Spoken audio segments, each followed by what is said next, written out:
On the day of my beloved mother's funeral, my sister-in-law callously remarked, "I overslept, so I'm skipping the funeral." It was a cruel twist after she had coerced my frail mother into spending nearly $200,000 on a new house. Suppressing my outrage, I managed to respond, "Fine, but you'll regret this decision, sis." "I regret nothing. Have a good one," came her dismissive reply before she hung up. After the funeral, when I confronted my brother with something, even his typically gentle demeanor turned to anger. "Lisa, I need your help. We're going to make her pay," he said, his voice laced with fury. My name is Lisa. At 28 years old, I'm single with a fulfilling job that keeps me busy every day, but I'm holding up well despite the challenges. Today, a weekend and a rare day off from work, I returned home to my mother's house after a long absence. "Hi, Mom. How have you been?" I greeted her warmly. "Welcome back, Lisa. I'm glad to see you," she replied with a gentle smile. We sat together, sipping tea and catching up. My mother has always been kind, gentle, and elegant. It's been a few years since my father passed away, leaving her to live alone. Both Dad and I have always worried about her health because of her frailty. On my days off, I make it a point to visit her and spend time together. "Mom, has anything troubling happened recently?" I asked, sensing there might be something on her mind.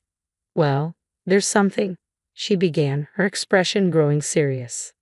Just as my mother was about to speak, the doorbell chimed. "Oh, that must be Stephanie," I remarked. "Stephanie? Was she expected today?" my mother questioned. "Not exactly, but she drops by like this from time to time. I'll go see," I replied, heading towards the door. Stephanie is my older brother's wife, and they recently tied the knot. She's my sister-in-law, a lively contrast to my quiet and easygoing brother. Despite finding her spontaneous visits a tad intrusive, I appreciate her genuine concern for our mother. "Hello, everyone. Lisa, it's been ages," Stephanie exclaimed cheerfully as I opened the door. "Hi, Stephanie." "Yes, it has been a while," I replied, welcoming her inside. "Lisa, you're still consumed by work, aren't you? You're in accounting, right?" "Personally, I could never handle it. I'm always swamped with housework. It would be nice if you settled down soon too," my sister-in-law remarked. "Yeah, maybe," I replied non-committally. My sister-in-law appeared timid around my mother, but occasionally she'd slip in these passive-aggressive comments directed at me. I wasn't sure if she meant any harm, but they always left me feeling uneasy. "It sounds like my sister-in-law is here, so I should head off now," I announced as I prepared to leave. "All right, Lisa, let's catch up more next time," my mother replied warmly as she saw me out. I couldn't shake the feeling that there might be tension between Mom and my sister-in-law. Mom never spoke ill of others, so I worry she might be holding something back. Despite my concerns, I bid farewell and headed home. A few months later, Mom informed me that my brother was constructing an elaborate new house. "Huh, my brother makes a decent income, but he's not exactly wealthy, right? And my sister-in-law is a full-time homemaker. How can they afford to build such a house?" I questioned. "Well, I actually helped him out a bit with some money from your father's inheritance," my mother admitted. "How much is a bit?" I pressed. "About $20,000, I suppose," she replied calmly. "$20K, Mom, are you serious?" I exclaimed, unable to hide my surprise. My late father had raised both my brother and me to be independent once we reached adulthood, so I couldn't understand why my mother would give away such a large sum of money. "Well, Stephanie, your sister-in-law came over almost every week, pleading for help. And besides, Andrew and Stephanie promised to take care of me since we'll all be living together." I couldn't refuse, my mother explained, her voice tinged with hesitation. "If you're okay with it, Mom, but are you sure this isn't too much?" I asked, concerned. "No, not at all. This will ease your worries and make life simpler for you, Lisa. I'm actually looking forward to this new chapter," Mom said with a smile. Later, they completed construction on their new home, and my brother, his wife, and Mom began living together. When I visited to bring the housewarming gift, I was astonished by the luxurious house. A modern-style kitchen and bathroom, expensive-looking interiors with pure wood, and a spacious backyard. It was clear my brother couldn't afford all this on his own. Proudly, my sister-in-law gave me a tour of the house. Afterward, I pulled my brother aside. "Congratulations on your new house, Andrew. Please take good care of Mom," I said quietly. "Thanks, Lisa." Don't worry, Stephanie will take care of Mom while I'm at work. I felt guilty about Mom offering to help, but we're determined to make her even happier now, he assured me. It appears my brother was unaware that his wife had been repeatedly visiting our mom to ask for money for their new house. He's generally good-natured and kind, but his obliviousness concerns me at times. Alright, just make sure you look after her, I reminded him. Of course, leave Mom to us and focus on your work, he replied. Let's not talk about work, I quickly corrected myself. Oops, sorry about that. After our conversation, I handed him an envelope containing some cash and a standing clock. This clock also monitors health, so please place it where Mom can see it in the living room, I explained. Thanks. This clock is pretty advanced, huh? It should be good for Mom. And it looks stylish too.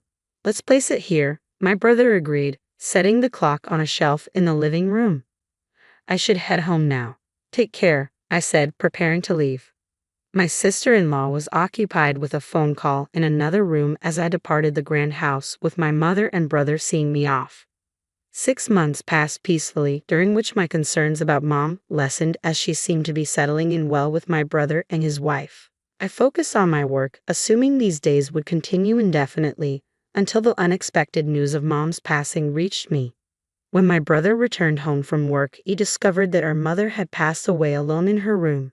The doctors later explained at the hospital that her pre-existing heart condition, aggravated by overexertion, likely caused her death. Mom, why so suddenly? I wish I had come home earlier. I'm sorry, I lamented, overwhelmed with grief. My brother and I held on to our mother's lifeless form, tears streaming down our faces. Stephanie, my sister-in-law, was noticeably absent. Brother, where's Stephanie? Wasn't she supposed to be here? And what do they mean by overwork? I asked, my voice trembling. Stephanie wasn't here. As for overwork, he began, struggling to find the words. I'm not sure either. Stephanie took care of all the household chores, so this doesn't make any sense, my brother admitted, sounding perplexed. Despite my unease, I interjected, first, we need to arrange our mother's wake and funeral. Andrew, you'll likely need to lead the arrangements as the chief mourner. You're right, Lisa, could you assist me? He asked. And so, my brother and I dove headfirst into organizing the memorial service. It was a whirlwind of preparations, selecting a venue, outlining the schedule, notifying guests, and more. Somehow, we managed to complete the wake, and the following day was the funeral. While my brother and I were occupied greeting visitors, my sister-in-law sat passively, not lifting a finger or shedding a tear. Despite my growing frustration with her behavior, the hectic pace of the day kept me from addressing it directly.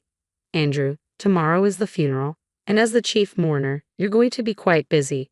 Why don't you and Stephanie head home for a while? I'll stay here, I suggested. Yeah, Lisa, that would be helpful. Thank you, my brother replied gratefully. They departed together, leaving me alone in the now empty room. I retrieved my work laptop and began to focus on tasks. That night, sleep eluded me. The following morning, on the day of the funeral scheduled for 10 a.m., I met Andrew at 6 a.m. to commence preparations. We were inundated with tasks, reviewing Andrew's eulogy, meeting with the funeral director, and ensuring everything was in order. Around 9:30 a.m., I received a call from Stephanie, as my brother had mentioned she would arrive later for the funeral. Hello, Lisa. I'm calling because Andrew wouldn't answer his phone, Stephanie said. Okay, Aunt, I replied, sensing tension in her voice. I overslept. I won't be able to make it to the funeral, she confessed. Struggling to maintain composure, I replied evenly, alright, but you might regret this, Stephanie. I doubt it. Anyway, I know you're busy. Hang in there, Stephanie said before hanging up abruptly. Was that Stephanie just now? My brother asked as he approached. Yeah, she overslept and won't be coming today, I informed him with disappointment in my voice. Ha! What is she talking about? It's our mother's funeral, Andrew exclaimed in disbelief.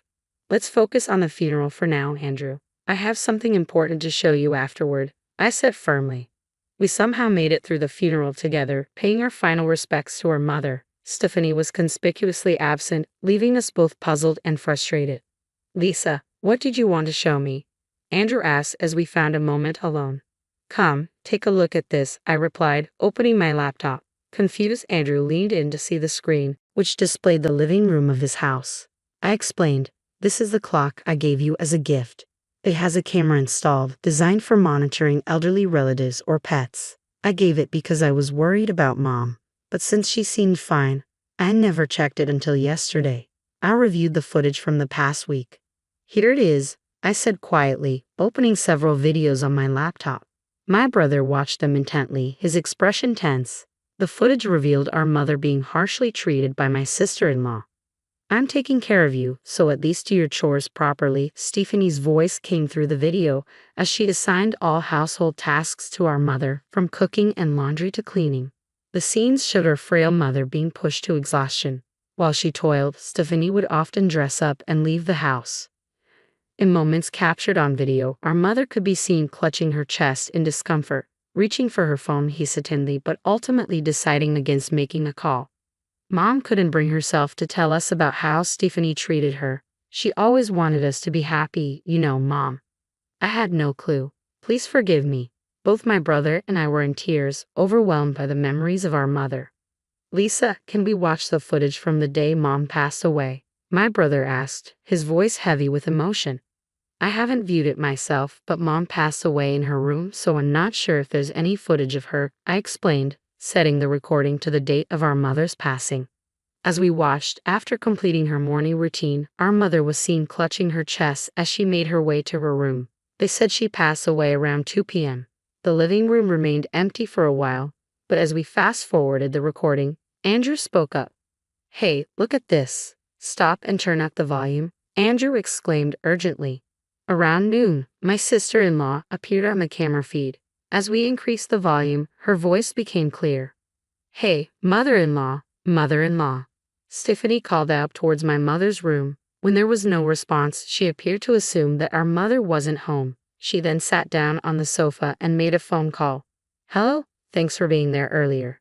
It looks like the old lady has left without finishing her chores. I wonder what she's up to," Stephanie remarked casually over the phone. It appeared she was speaking to someone she had been with since morning. As I listened to the call's harsh content, I couldn't help but grimace. My sister-in-law continued her conversation.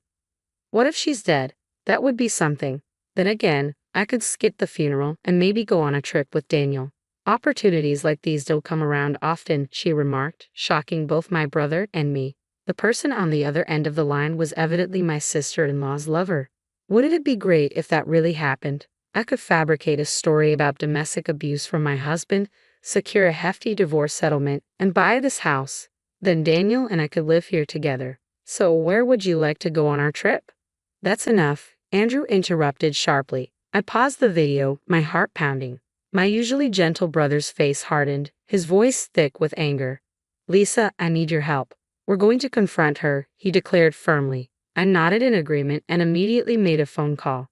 The next day, Andrew phoned me while I was at home. "Lisa, she's back. Can you come over?" he asked urgently.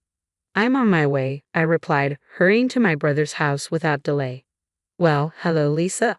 What brings you here on such short notice?" "You really should have given me a heads up." Stephanie greeted me with a hint of irritation as she came out to meet me. "Andrew asked me to come." "Follow me," I said, leading the way into the house filled with the scent of incense. My brother, sister-in-law, and I gathered around the dining table. "What's all this about? You both look so serious." "I do feel bad about missing the funeral," Stephanie remarked casually. "Stephanie, since you moved in, you've been treating Mom like a servant, haven't you? You've even made her pay $20,000 for the new house, despite her being ill." I confronted her directly. "What? That's ridiculous. I did all the housework. Are you trying to start something?" Stephanie retorted defensively. "Everything has been recorded, Stephanie. I'm not actually an accountant. I'm a private investigator," I revealed, surprising both my sister-in-law and my brother. It was a secret I had kept from everyone except Andrew. I pointed to the surveillance camera hidden in the living room clock and showed her the footage on my phone.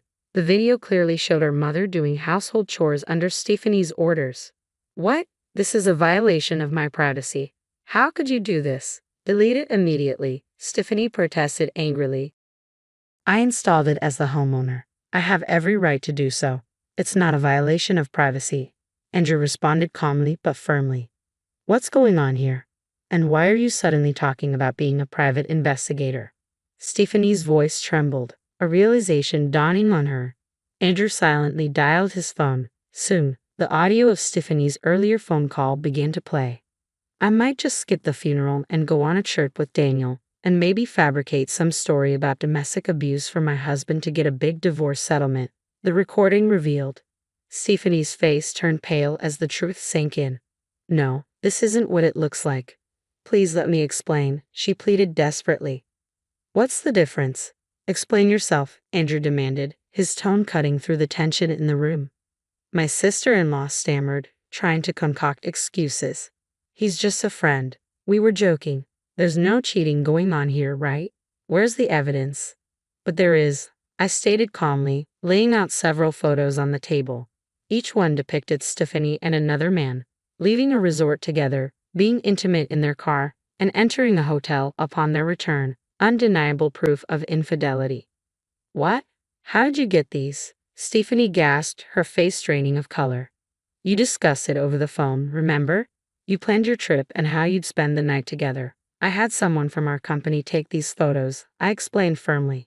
Stephanie recoiled in shock. How could you do this, especially during our mother's funeral? As I calmly laid out the situation, Stephanie's composure began to crack. Oh, enough. What's wrong with all of you? She exclaimed, her voice rising in frustration. There's no way we can continue this marriage, Stephanie, Andrew stated firmly. We're getting a divorce and I'll be seeking alimony. You'll need to move out of this house. Excuse me. Stephanie's disbelief was palpable, causing Andrew and me to exchange a knowing glance. What do you mean? Stephanie demanded, her tone tinged with defiance. I mean, in a divorce, the guilty party often pays compensation, Andrew clarified. What? Stephanie gasped, her earlier confidence faltering as the reality of the situation sunk in. Clearly, you're even more foolish than I realized. It's pathetic. As Lisa said, I'll be seeking alimony from you and your lover, Andrew declared firmly. What? Stephanie's voice trembled with disbelief. And I'm telling you to leave. Don't come back, Andrew continued, his tone resolute. No, this can't be happening, Stephanie protested weakly. I handed Stephanie her suitcase, which she took silently, still in shock. I escorted her to the door and closed it behind her. Turning back to Andrew, I gently placed a reassuring hand on his shoulder. 6 months later, my brother's divorce from my former sister-in-law was finalized. She contested it in mediation, but the evidence my brother presented left little room for argument. It also came to light that she had been recklessly spending from their joint bank account. According to my brother, the divorce settlement ended with minimal division of assets. True to his word, Andrew pursued alimony from both his ex-wife and her lover. The lover, who had planned to live off the substantial alimony from Andrew, was outraged by the unexpected claim and promptly ended the relationship with Stephanie. With no place to go and abandoned by her lover, my ex-sister-in-law now resides alone in an old apartment, making ends meet with part-time work. My brother went through a tough time. He eventually sold the house, feeling disillusioned with marriage, and now lives alone. Seeing him struggle with loneliness, I've been considering introducing him to a kind woman I met through work recently. She's also divorced, so I think they might connect well. With that in mind, I head out today, focus on my work once more.